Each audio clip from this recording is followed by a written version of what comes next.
Kita hari ini bongkar kompresor. Ini kompresor dapat dikasih sih. Ini bekasan punya Baleno tahun 2000. Ini macet.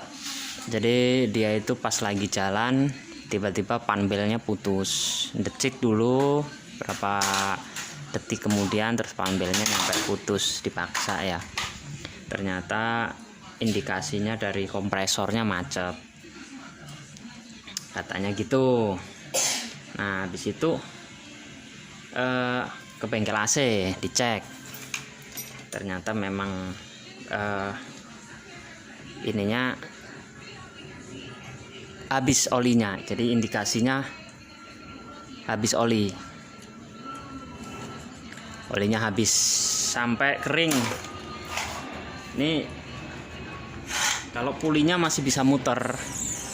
Kemarin mungkin kenapa kok bisa sampai itu, mungkin ini tekanan freonnya masih ada, tapi olinya udah habis, keburu habis. Jadi kompresor masih aktif. Jadi pulinya ini ketahan. Ini bener-bener nggak bisa diputer nih. Ini plat koplingnya memang benar-benar nggak bisa diputar. Ini magnetnya masih bagus.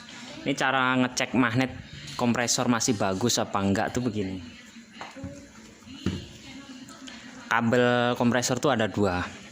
Yang satu nempel ke bodi, ini netral. Nah yang satu ini kabel positif.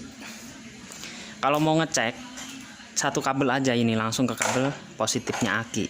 Kalau ini berubah jadi magnet, berarti magnetnya masih bagus. Makanya dibilang magnet klet kan kopling ya. Jadi magnet kopling magnetnya ini. Kita tes dulu pakai aki. Itu saya udah narik kabel aki dari mobil.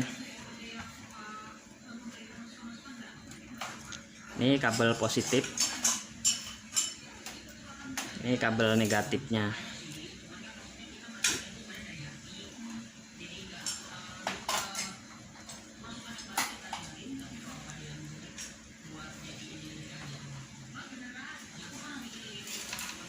Nah, lihat plat kopling itu dengan puli, plat magnet ini dengan puli itu ada celahnya sedikit. Tapi ini bisa ngeper karena ada ininya. Ini ada per apa ya. Jadi dia bisa gerak maju mundur. Ya, diperhatiin nih.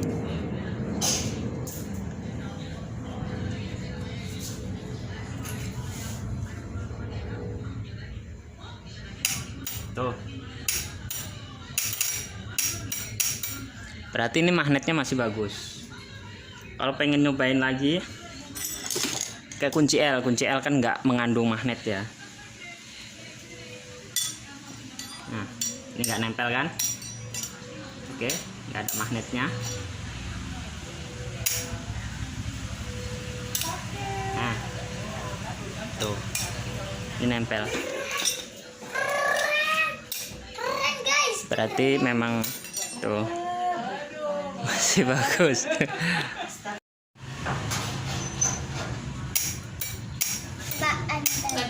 Nah, ini berarti magnet kletnya masih bagus. Tuh. Sekarang tinggal kita bongkar dalamnya dulu. Oke, langsung kita bongkar ya. Biasanya pakai kunci 10, ada yang pakai kunci 12. Beda-beda kompresor, beda ukuran kuncinya. Pakai kunci shock. Ini udah tak kendorin.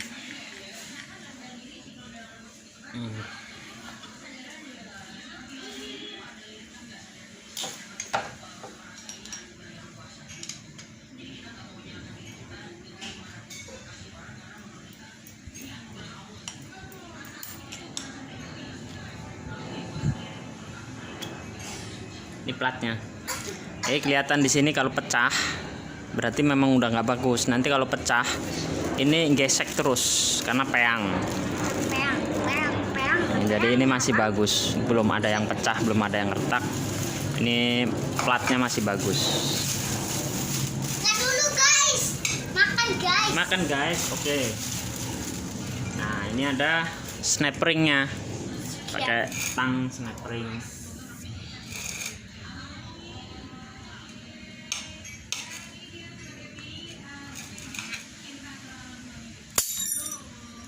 Tani makan dulu. Kalau kesini lagi nih, lupa nih harus kesini lagi 2 kali. Ini bongkarnya harus pakai tracker biar nggak rusak. Aslinya Mana yang nyalain baru?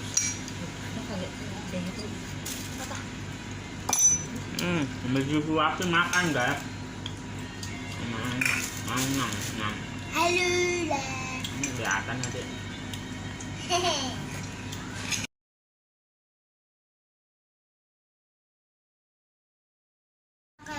Nah, ini tinggal diputar. Tuh.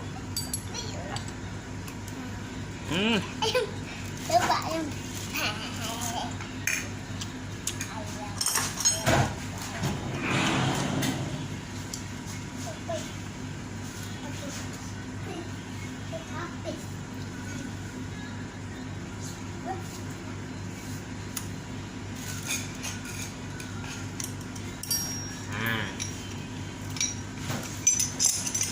Ini ada bearingnya.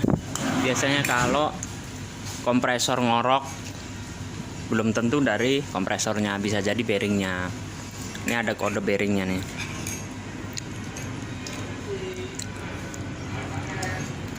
Ntar dulu deh. Tuh kode bearingnya. Ntar tak bacain dulu. 38B 38B GO 5S 6D ST2. Naci, ini kayaknya orinya Jepang. Loh, masih halus suaranya. Nah, ini namanya magnet. Magnet kletnya di sini.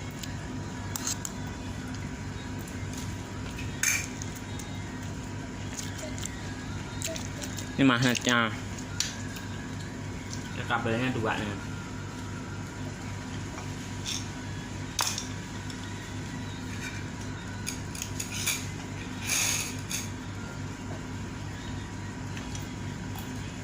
Oh. Ini namanya magnet klet. Ini magnetnya, ini kletnya. Gitu. Ini koplingnya, ini magnetnya. Kabelnya cuma 2. Kalau yang pendek begini, yang nempel ke bodi udah pasti ini kabel negatif. Nah, yang panjang yang dibungkus begini biasanya kabelnya positif. Nanti kalau mau ngetes, ini langsung di kaki aja langsung positif sama negatif sama positif. Nah, nanti ditempel tuh pakai kunci atau besi yang tidak mengandung magnet. Nanti kalau dia nempel, berarti ini masih bagus. Dilihat dari fisiknya juga nggak ada gelembung atau lumer ya, berarti ini masih bagus, masih bisa dipakai. Ini biasanya magnetnya begini kalau beli yang baru tuh sekitar 90 ribuan lah.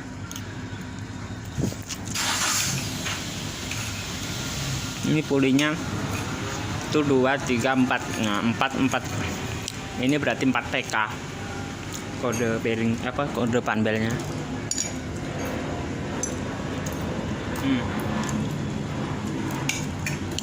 Buka dulu.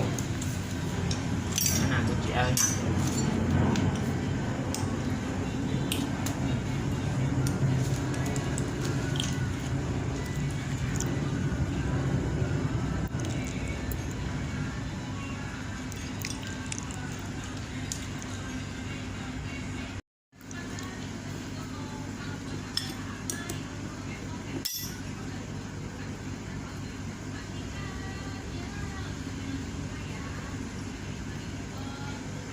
Asli nih, parah banget ini kompresor.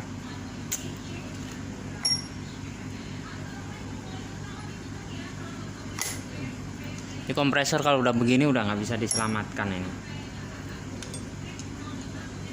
Ini cuman kebutuhan konten doang ya. Maksudnya biar tahu sistem kerja kompresor, apa aja isi-isinya.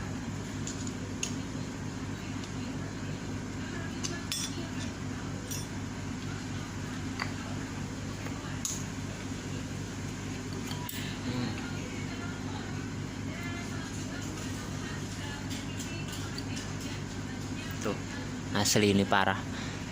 Ini apa penyebabnya kok bisa sampai kayak gini parahnya? Ini biasanya sih telat ganti oli. Ganti oli ini katanya sih 20.000 kilometer atau bisa sampai 40.000 kilometer. Ini klepnya. Nah, ini buka tutup katup. Coba pistonnya aja udah kayak gini. Tuh. Ini saking parahnya ini, makanya nggak bisa gerak. Olinya kurang, olinya kering, tapi freonnya cukup, tekanannya masih ada. Jadi pressernya ini baca bahwa freon masih ada, jadi dia masih bisa aktif. Gerak terus, panas, sedangkan oli berkurang. Jadi lama-lama begini. Bahkan kadang giliran pas servis ditambah olinya oli yang nggak sesuai sama speknya kompresor mobil. Kadang dipakai oli kompresor yang entah merek apa atau yang murah. Jadi ya begini efeknya.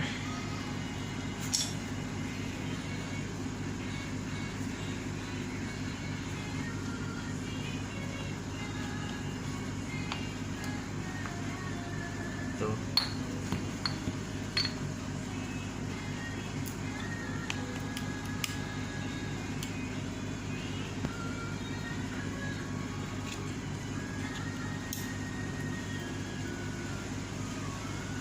Kalau Avanza banyak ya yang jual packingnya ini. Ini packingnya nih. Ini packing. Banyak yang jual. Biasanya packingnya ini grepes bisa diganti sama satu set sama ini klepnya ini.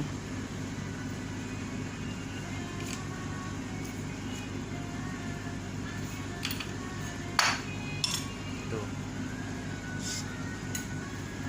Ini dalamnya piston.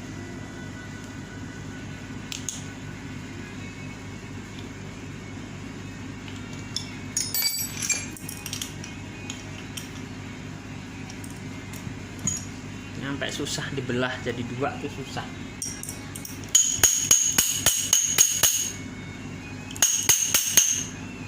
Karena macet, udah seret dia. Saking parahnya ini masih bisa dibelah jadi dua, misahin piston.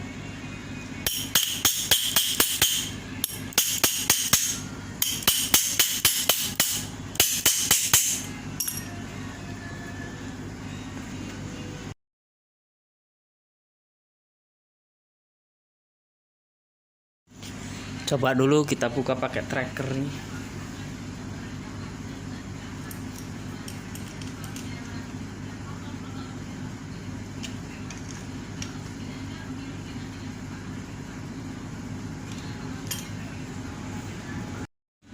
Oke guys, kita kembali lagi. Aku sudah. Aduh, parah.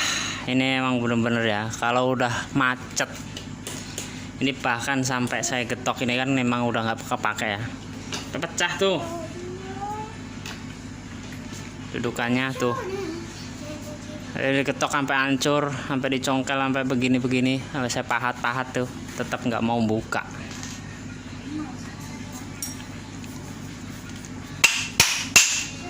Tuh, nggak mau buka karena emang bener-bener udah parah macetnya. Ya, asli ini parah. Jadi emang kompresor walaupun ini bisa kebuka pun nggak bakalan bisa kepake ya. Ini udah cuma bisanya buat dibuang kayak gini ya, paling bisanya kayak gini, ujung-ujungnya ini doang yang bisa kepake nih buat darurat. Kalau biasanya kalau ada yang pecah sininya nih rata-rata ada yang suka pecah, ini masih bisa dipakai.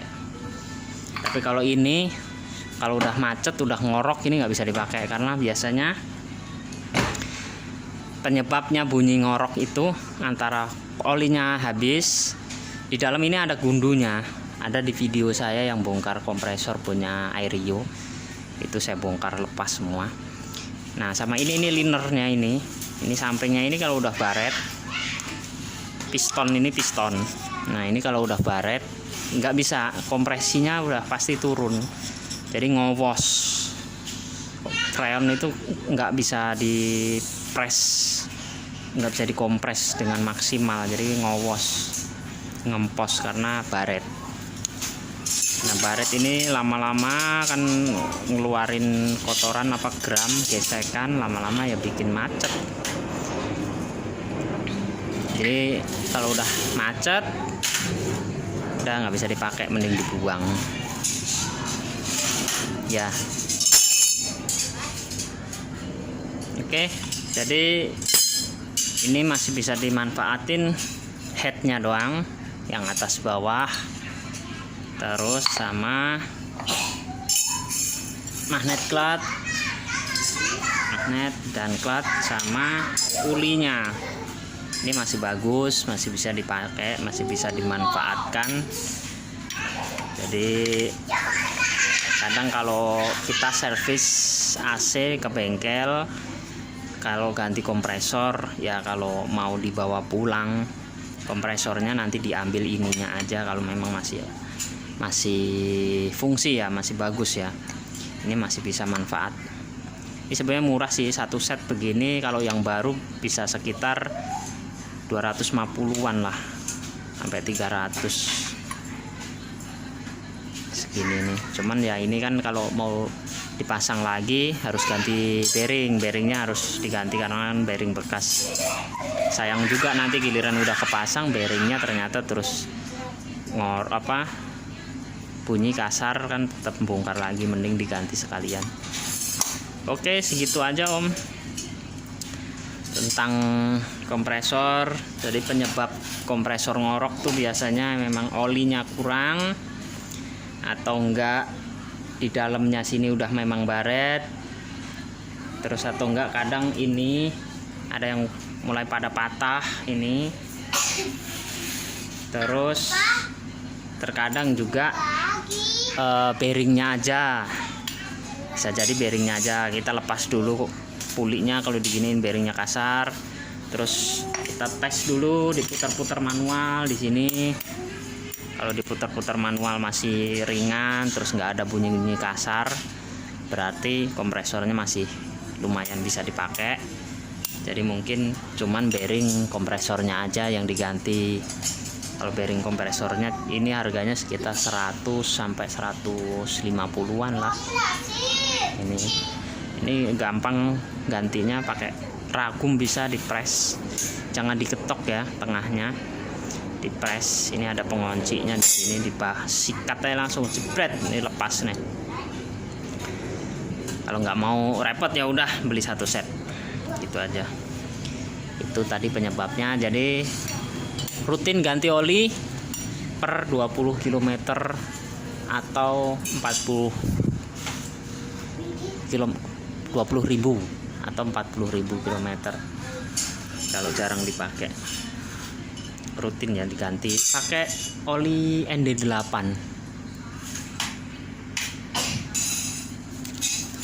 Ini olinya, oli ND8. Ini untuk R134A. Ini lumayan bagus ND8. Kalau mau pakai yang lebih bagus lagi ada lagi banyak. Saya pakai freon, biasanya pakai Clea. Banyak yang bilang Clea ini banyak yang palsu, tapi ya selama saya pakai aman-aman aja. Nggak tahu, saya nggak bisa bedain ada yang palsu ada yang asli, nggak tahu yang mana. Yang jelas saya makainya dua produk ini, atau nggak bisa pakai yang selain ini nggak apa-apa, yang penting tetap 134A. Olinya satu kompresor ini kalau turun semua begini dibersihin biasanya sekitar 100 mili. Kalau cuman nurunin kompresor tapi nggak nurunin evap sama kondensor, 80 atau 90 mili cukup lah. Oke Om, lanjut ngopi dulu. Terima kasih kompresor macet Om Hasan. Sultan bungkus kacang, terima kasih kompresornya. Ini masih bisa dimanfaatkan, masih ada yang bisa dimanfaatkan buat yang membutuhkan nanti. Terima kasih.